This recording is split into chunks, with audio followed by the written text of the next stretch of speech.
अरे किकी, ही ॾिसो मुंहिंजो सर्कल ॾिसो केॾो सुठो आहे।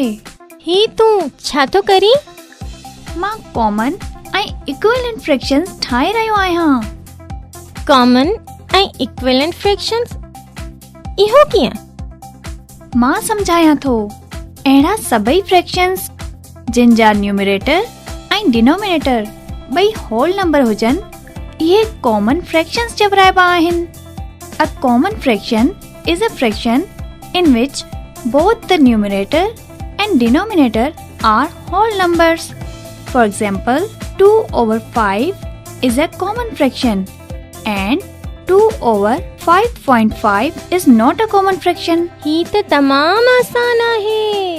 हलो, पोइ मुंहिंजे हिकु सवाल जो जवाब ॾियो।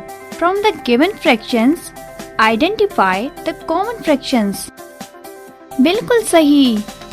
4 over 7 is a common fraction. पर इक्विवेलेंट फ्रैक्शन जे बारे में बि त कुझु ॿुधायो। कंहिं बि फ्रैक्शन जे डिनोमिनेटर ऐं न्यूमरेटर खे साॻे नंबर सां ज़र्ब करण सां जेको फ्रैक्शन ठहंदो, इहो इन जो इक्विवेलेंट फ्रैक्शन थींदो।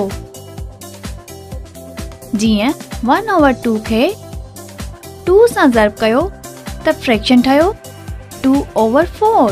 2 over 4 is equivalent fraction of 1 over 2.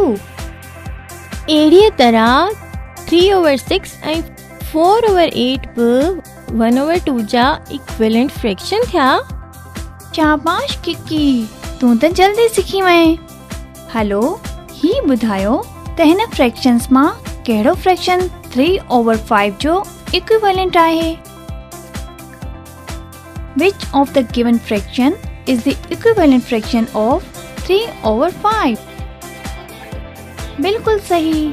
3 over 5 जो equivalent fraction आहे 6 over 10। हाणे तव्हां इन सवालनि जी प्रैक्टिस कयो त जीअं तव्हां खे equivalent fraction ठाहिण अची वञनि।